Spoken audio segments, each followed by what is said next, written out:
What's up, everyone? Welcome back to the channel. If you guys have been following the channel, you would know or recognize this space potentially. This is a project we completed earlier this year with that Magni rotator telehandler. If you remember that, this was an 80 by 96 workshop. You can tell it's all finished inside except for a couple small things. We've got this piece of steel missing over here because the gas guys put a gas line in for these radiant tube heaters. We've got two radiant tube heaters heating this space. The concrete is now done. We got a really killer floor drain system that I've never actually seen, and I'll show you that.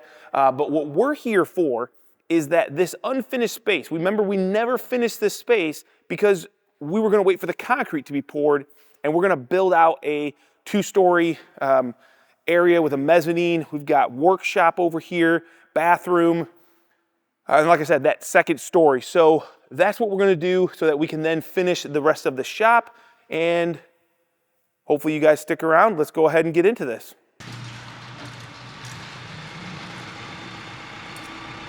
We got our lumber pile, I-joist. Looks like some more I-joists over there. And how was the drive over, Greg?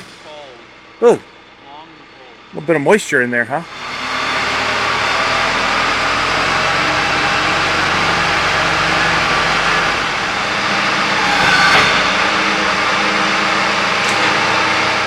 Check out this floor drain. It's awesome. It's this thin, I mean, you can see my hand, very thin floor drain that runs the length of this shop. We've got two doors. So when you pull in either of these doors, you park over top, this all slopes to this drain, and it's very clean, sleek. And then you've got this pit at the end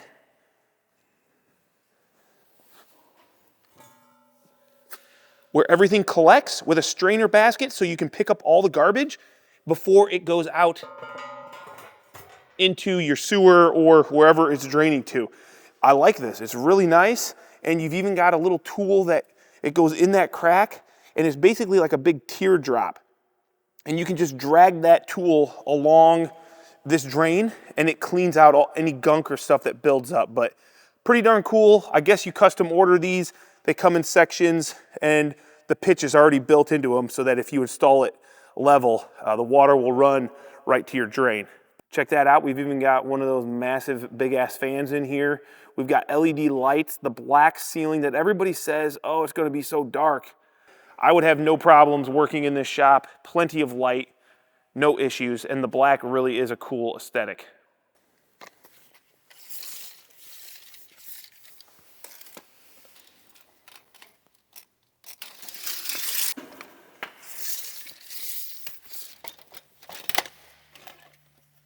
First thing I'm doing is marking 12 feet out because that's how deep the mezzanine is. And check it out. I haven't worn these Occidental framers in forever. I actually forgot how much I do like them. They're just not as comfortable as a belt as the Diamondback Grande system that I wear with the 6-inch belt that has a lot more support. But I do really like these Occidentals. They're just super functional, great. So I would never tell somebody not to buy Occidentals. I just really like the 6-inch belt on the Diamondbacks. But we've just got a bunch of my oldies. I got my original Martinez aluminum framing square, Fat Max pencils. And look at this, I didn't have a Martinez on me, so I grabbed my wood handle stiletto. This is what I used to frame with all the time. I've broke probably a half a dozen at least. Handles. I've had to re-drive extra nails here to keep it on. I can see that it's already coming off. But yeah, I put the stiletto grip on there. It was a good little hammer, man. Nothing wrong with it. But I do wish I had my Martinez. Oh well, let's keep going.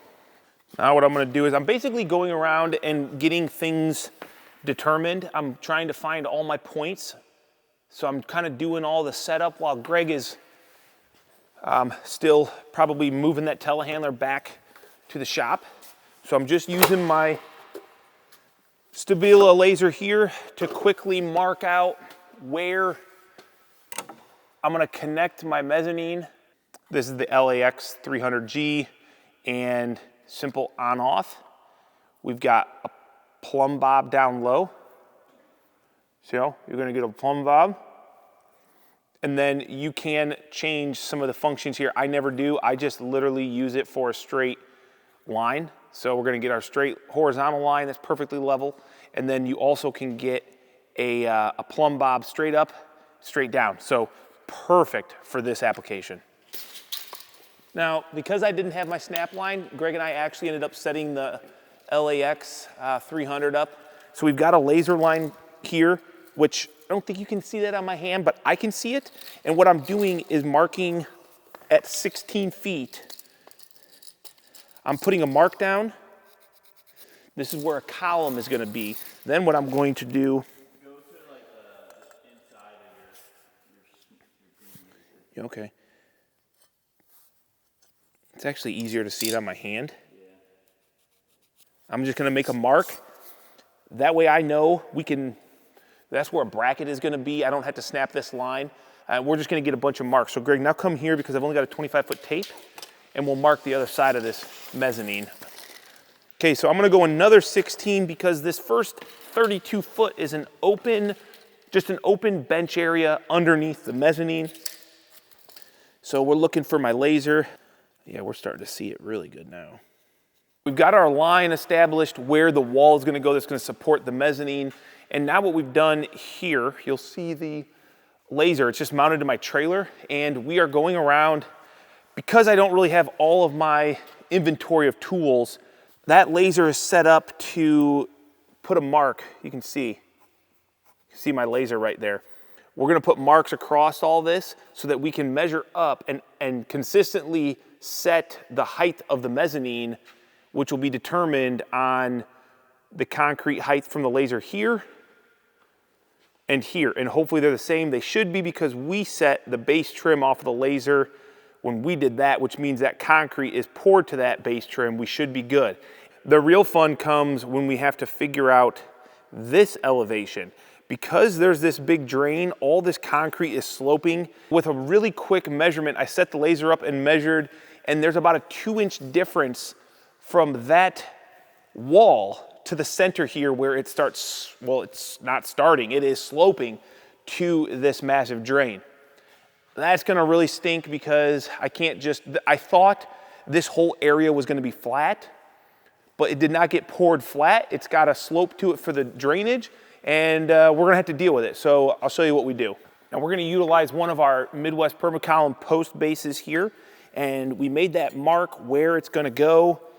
I'm gonna set this here, and the reason being is we have to build this column, and we need to know how tall to build it. So with the bracket sitting on the concrete, I've got my laser still set up on my trailer. What I can do, and you're probably not gonna be able to see this, is I can get a measurement from the bracket to the laser, 33 3/8. If I come over here to the wall, which is what we're going to determine our elevation, we're gonna call it our 0, is right here. If I put my tape measure down there, I've already marked it. It's 31 3, oh my gosh, 31 3/16. My post is at 33 3/8, which means I am 2 3/16 lower there because of that drain slopage than I am right here. So when I determine my mezzanine to be 9 foot, I actually on that column need to add 2 3/16 to my measurement so that the top of my column is at the same elevation as it is here at the wall, so that my beam that we're gonna build out of LVL is level. Does that make sense? I hope so. If not, go ahead and drop me any questions down below, but we'll keep moving forward. 2 3/16. So in other words, I'm gonna go here, I'm gonna look at my laser at 33 5/8, and over there I was 31 3/16. And I know, all you metric people out there are like, oh my God, this is so confusing. I wish it was metric and I could just add and subtract, whatever. Well, this is what we do every day, and it's actually not horrible for us. I'm 2 inches, give or take, I'm about 2, and if I hold that right there, 2 7/16 plus 2 7/16. I'll go down to the next one. I'll check it. I'm at 31 1/2. wait, 33.5. Did I really? Oh my gosh. I just moved 3/16 in 16 inches. Yeah, for real, man. For real. For real. And I'm just gonna go down the way. Is this monotonous? Yes, it is. If I didn't care about the outcome, we would just build this wall and just put it up, and his mezzanine would be the same swoop as the floor, but that's not the way we're gonna do it. We're gonna make sure that the top of this mezzanine is as flat as possible. So you see that? See how when I sit on this, it changes? That's the goal. I gotta try to keep this tight to the ground so it's accurate when I screw it in with some Tapcons and suck it tight to the ground, it should level off the top. 2 5/16, 2 1/4, 2 1/8. You see we're going uphill as we get closer to over here. I can see that visually. 1 7/8. That's insane. Yeah. Well, it is what it is. So I've got another section to do, maybe a section and a half, and then we'll start building these walls by cutting our studs down to the right dimension. That's going to be different for every stud. You guys like my sawhorse? It's the only ladder I had in my shop, and it's going to double as a sawhorse today.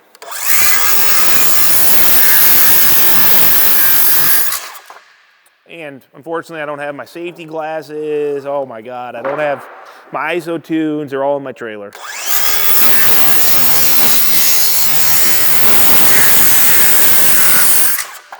So we engaged the safety squints today. All right, now that I have all these marked, I've got 2 windows that I need to frame in here.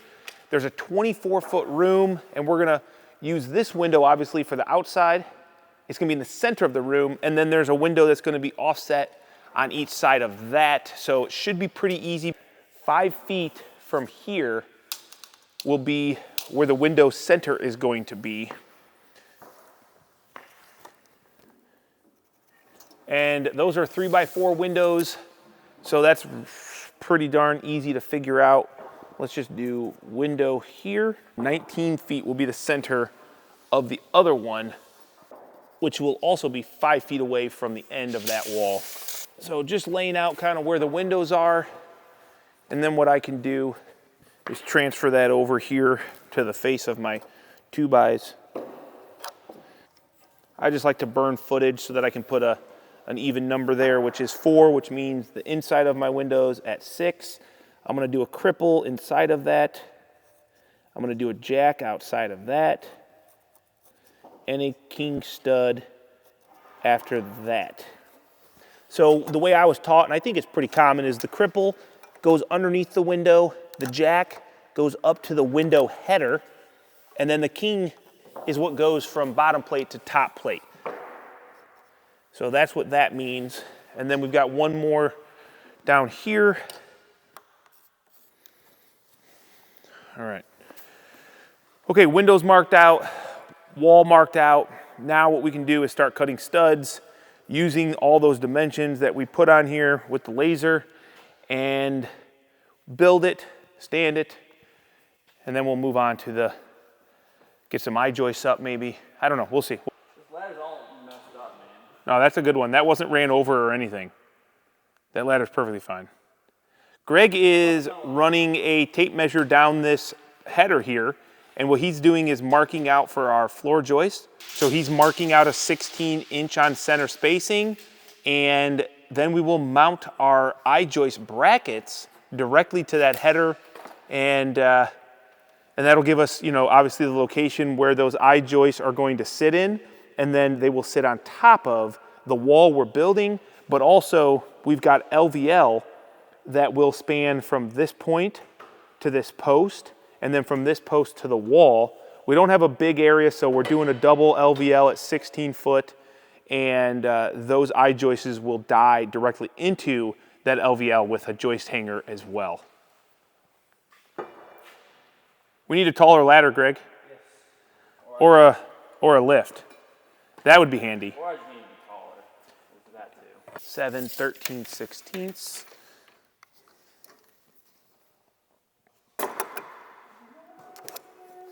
I really miss my Pica pencil.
I'll do all the header work.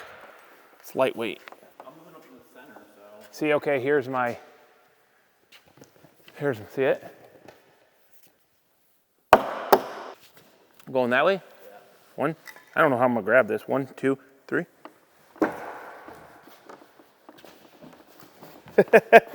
Is this awkward? A little bit.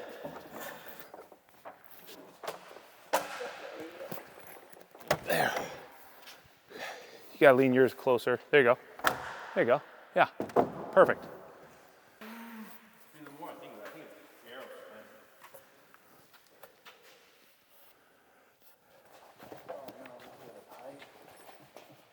the arrow. How high can you lift, my guy? I don't know.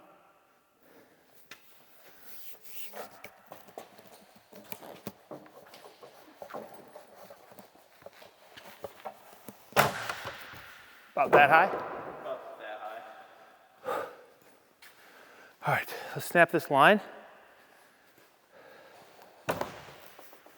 Okay. Come my way. Yep. About a foot, Greg. Yeah. Yeah, I thought I put it.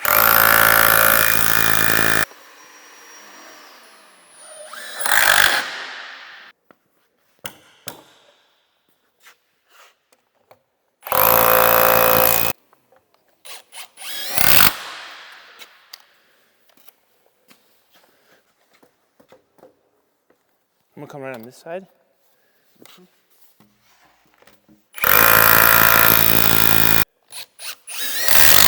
Well, the first day of a project like this is usually a lot of thinking and planning and trying to lay things out.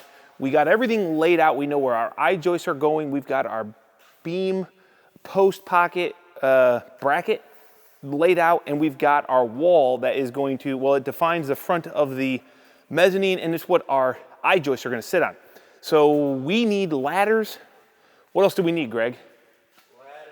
Ladder. The big thing is ladders. Yeah, ladder. Like, There's something else too. yeah, this is a 9-foot tall ceiling, so we need a little bit more than this little guy right here. I wish I had my little scissor lift over here, and I might even bring it, I don't know, but everything now needs to be done up top. So we will set this column when we're ready to do eye joists. We'll run all of our eye joists, then we will frame the rest of the walls underneath. That's, in our opinion, the easiest way to do it, especially because, and I don't think you will be able to see it, if I showed you, this floor is very up and down and kind of out of level.